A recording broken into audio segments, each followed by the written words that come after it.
because that's a few months ago.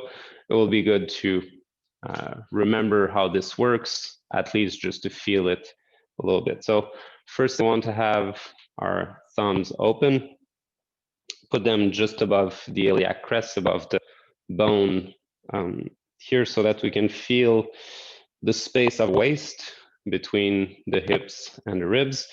Our index finger should reach about the height of the belly button, and then the other finger will spread on the lower abdomen, thumb being to the side. And we simply want to breathe and feel how our lower abdomen is moving as we inhale.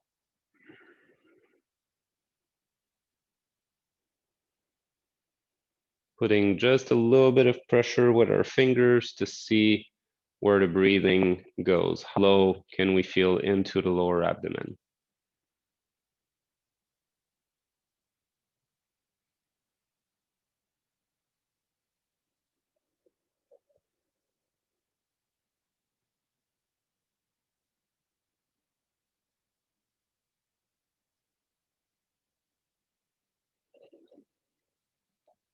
And now bringing your shoulder back, rolling them up towards the ears, and then forward to feel that we're closing off the upper chest.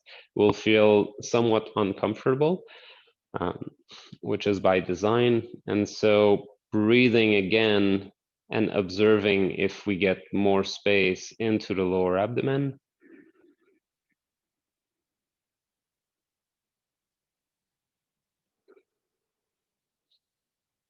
Because the upper chest is completely closed, the only space we can breathe is through the diaphragm and the lower abdomen, so it forces us to breathe a little better in that area.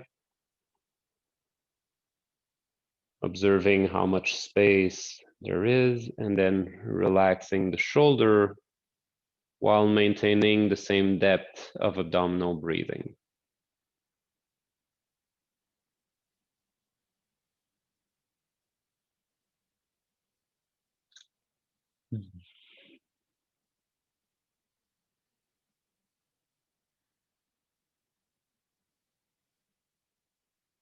And if you feel that you lost some of the space, you can roll the shoulder, close them again, close the upper chest, observe the depth of the abdominal breathing.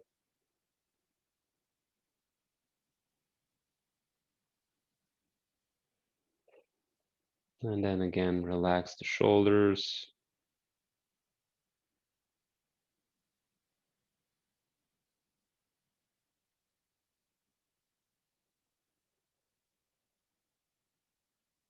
Good.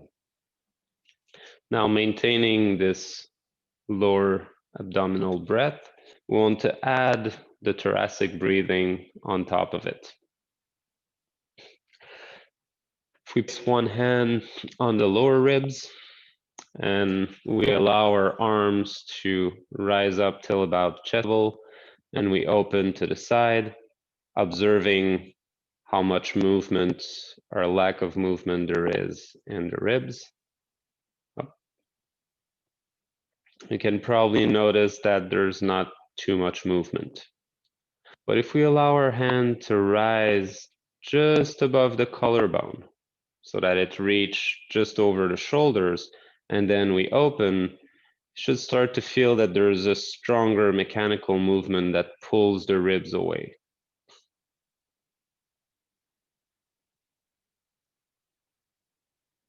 And you might even notice that you're actually inhaling a little bit just by moving your arm. Let's do that one more time. Above, open, and back.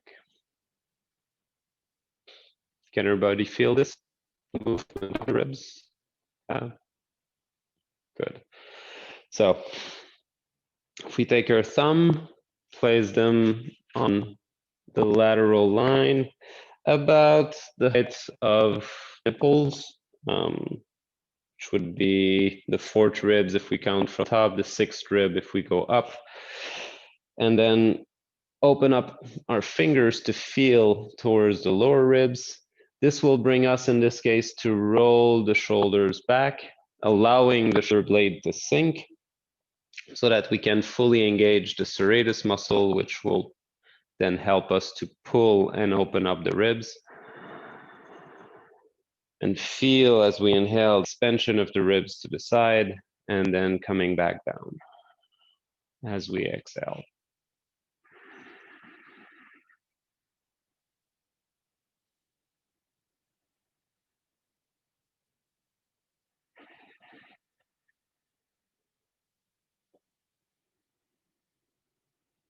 Good. Everybody can feel that movement of the ribs. Yeah, good. So relaxing the shoulders,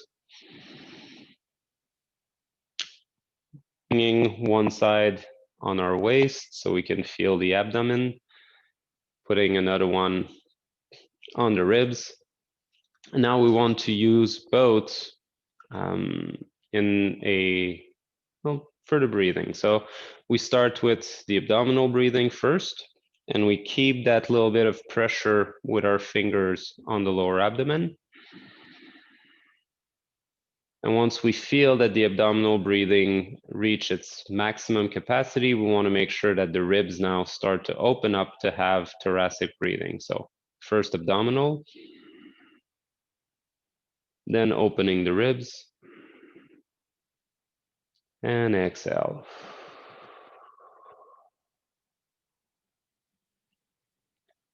And what might happen is if you feel that when you try to do thoracic breathing, you're losing a bit of pressure in the abdomen, it's because the diaphragm is not quite strong enough to remain low.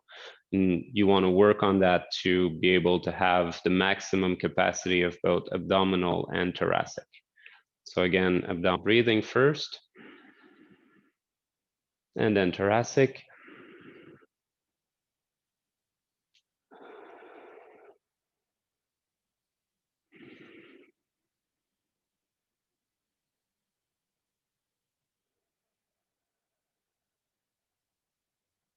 Let's do that one more time. Abdominal breathing and thoracic, and exhale. Good.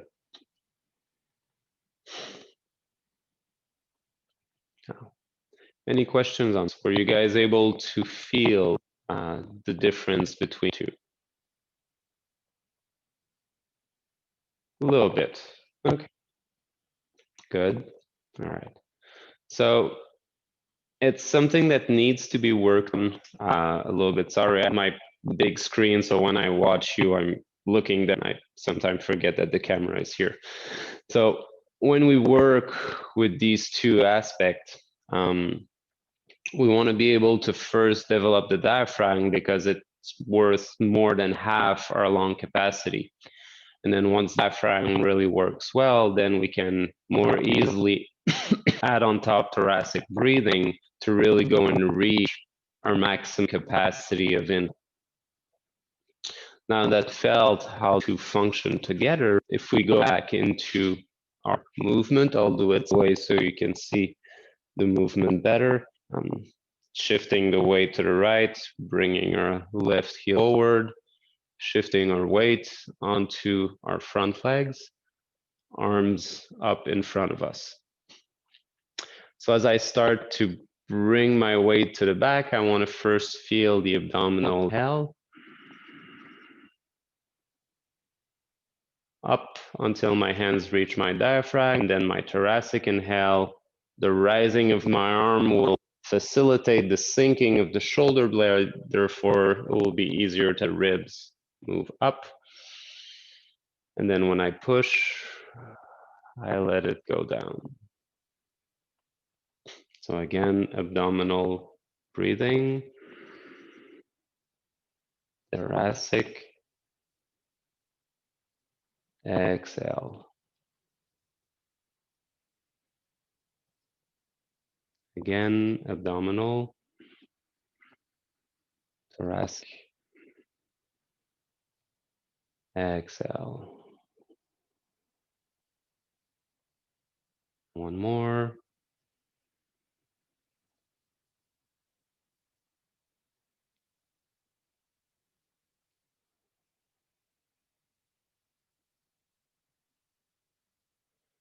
Here, I'll allow my palms to turn facing each other, and I'll keep using the same breathing, but we'll put a stronger emphasis on the thoracic breathing. So first, abdominal, and then quickly the thoracic to open up the arms. And exhale, bringing the weight back on the front leg. So abdominal breathing, giving us the base, and then thoracic breathing, opening the chest, and exhaling as we move forward. Inhale.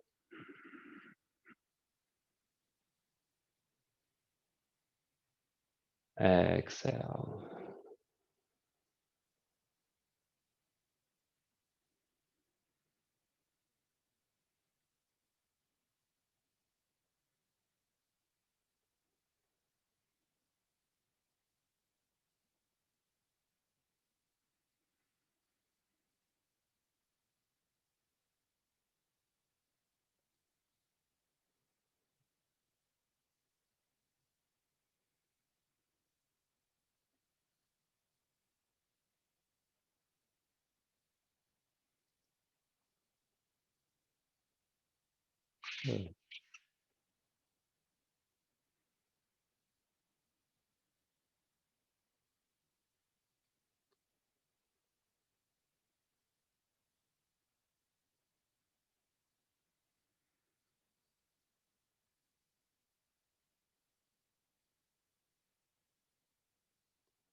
One more. Inhale.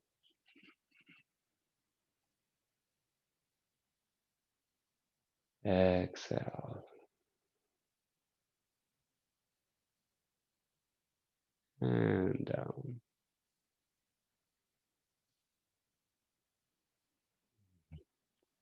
Good. How was this? Good? Can you guys feel how the ribs are moving? Yes. Perfect. So the three movements we just did are all done with the left leg forward, simply to make it easier as we go through the form. Once we take the step, because they're one after the other, it's a lot easier to transition from one movement to the other without having to worry about stepping and changing all the times. If you want to switch, I suggest that you do one day with the left leg, one day with the right. But if you want to do just with the left leg forward whenever you practice the form, that's fine. Because we're constantly shifting the weight from one leg to the other, both legs get worked out the same, so you're not going to end up with one giant leg and a tiny one. So you should be fine. The rocking front and back allows us to have a bit more of a pumping action through the legs, which help the movement of the qi to be absorbed and start to circulate through the body naturally as well. And within these three movements, we have each one focus on one aspect of either the rising and sinking, the absorbing and pushing, and the expansion and condensing of the energy. It's present, these three aspects are present in each of these movements, but each movement focus on one more particularly. Dredging the sea and looking at the sky is a bit more of a vertical movement. The approach is really to grab the energy that's in the earth using the image of the sea to rise it through the body up and allow it to sink. That's why we keep our feet flat on the ground, so we can really feel more this connection down, allow it to rise through the body, feel the connection with the sky, and allow the energy of the sky to pass down through us back into the earth.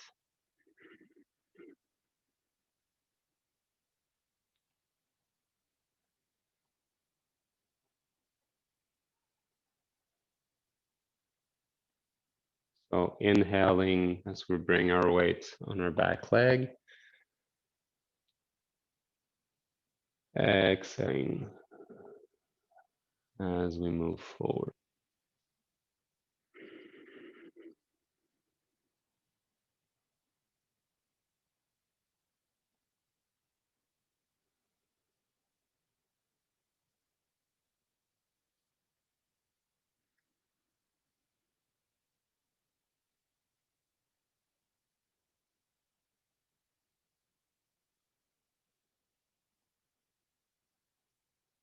Up, one more.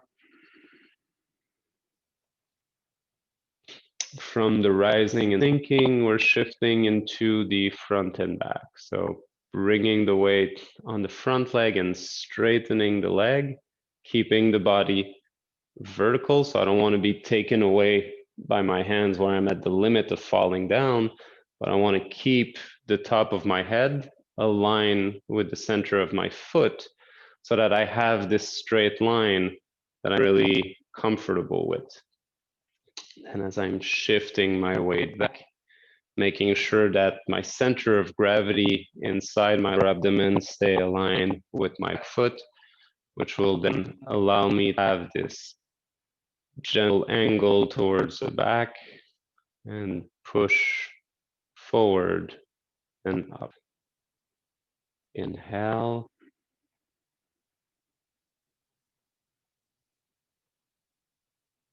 Exhale.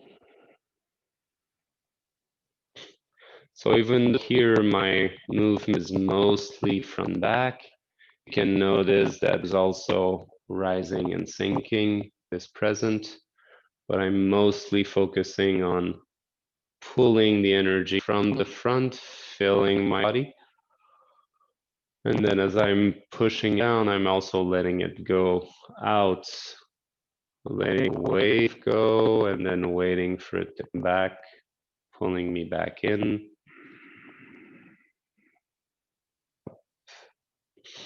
And out.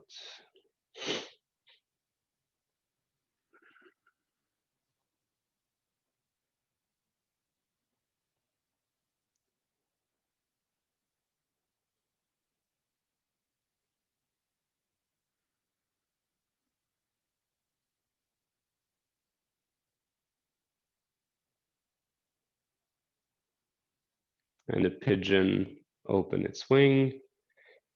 Inhale. Exhale. So here there's still up and down, even if it's less visible, still front and back, but my movement is mostly an expansion of the bubble that I have between my arms, and then condensing this bubble almost into a column here that allows me to have this vertical line, so where the energy between heaven and earth can pass easily. And then when I allow it to open up, connected here also with the sky,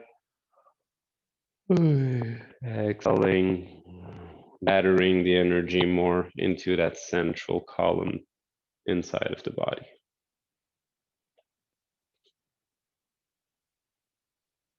Up and out. Inhale. Exhale.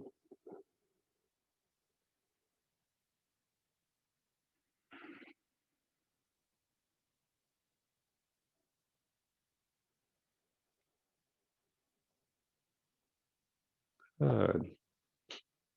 And bring the feet parallel. And we'll stop here. Good. Excellent. Any questions on these movements?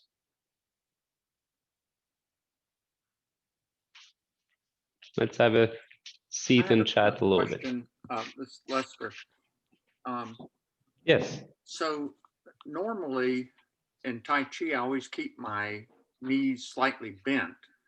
But when you're forward like that, and do you actually straighten your leg out?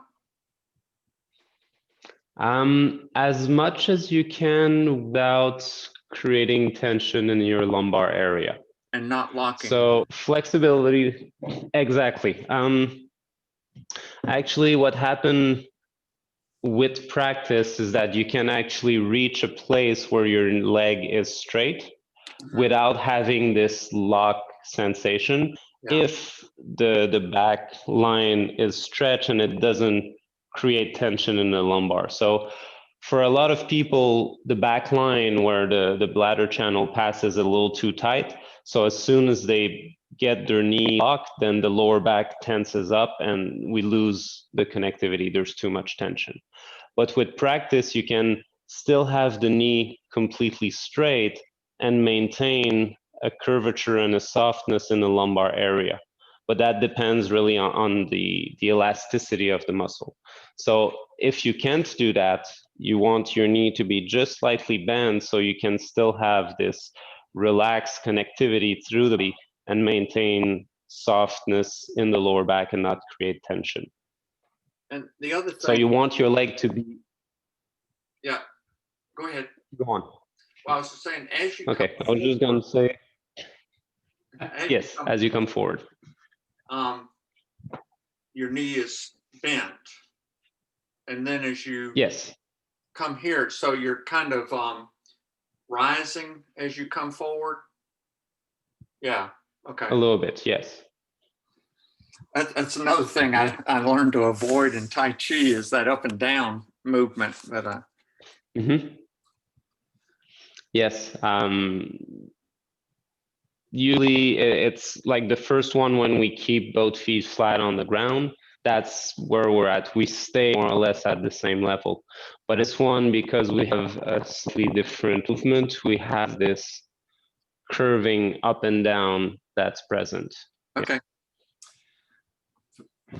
Fabrice, I noticed that when, as you're transferring, basically going from empty to full in the legs, that unless you make that front leg full, that you really can't, it's harder to engage the abdominal breathing, to use the transversus abdominis and the diaphragm. It's not until you kind of, or like you said, have that straightness in the leg and all that weights forward that allows you to be able to use those muscles.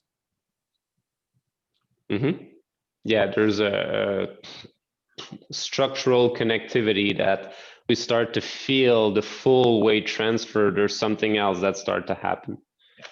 Yeah.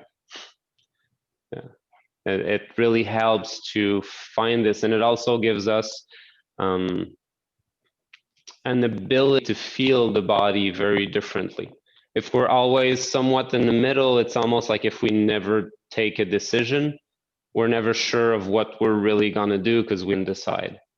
By being able to really shift the weight fully on one side and then fully on the other, things starts to become clearer. Okay. And within the sensation in the body as well. Yeah. I have a question.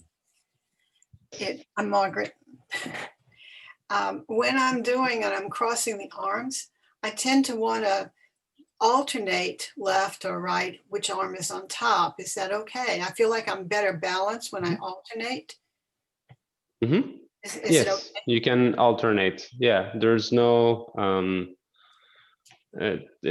feel free to do. You can alternate all the time. You can do one hand one day, one hand the other.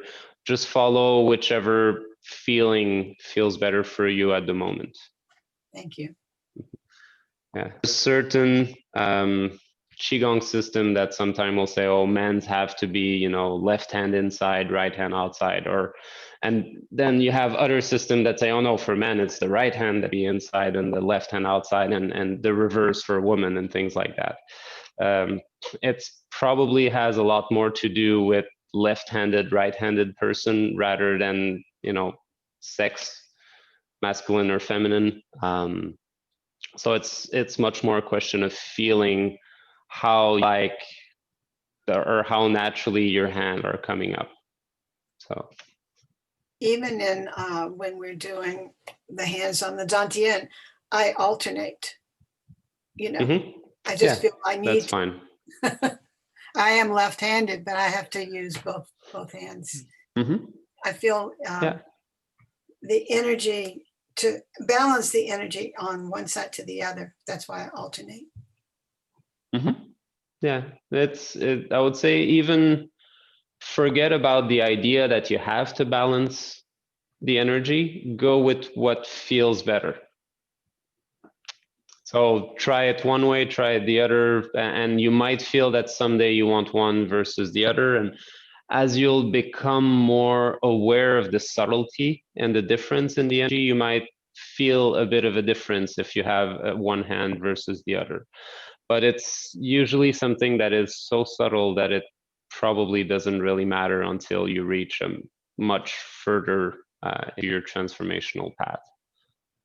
And even at then you can choose which one feels better. But if you listen your, I guess I'll call it intuition, it's like, nah, this feels better for me today. So yeah, it's probably better for you to do it this way then.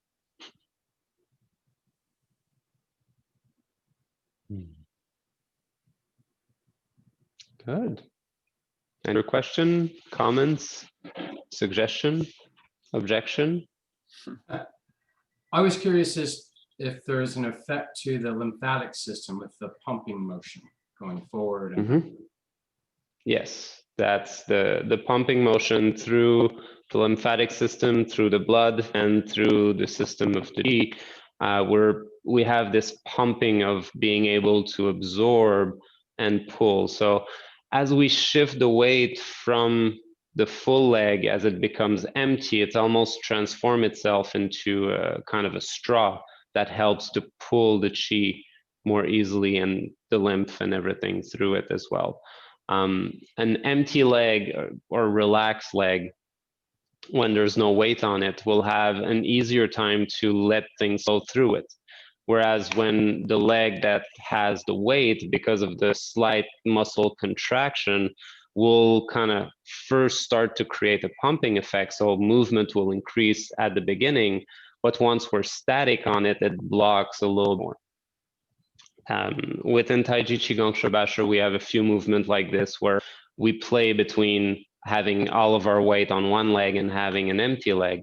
And usually the empty leg is where we want to push and pull the energy with our hands as we're standing on the other one, because it opens up and allow the flow to be more easier to move.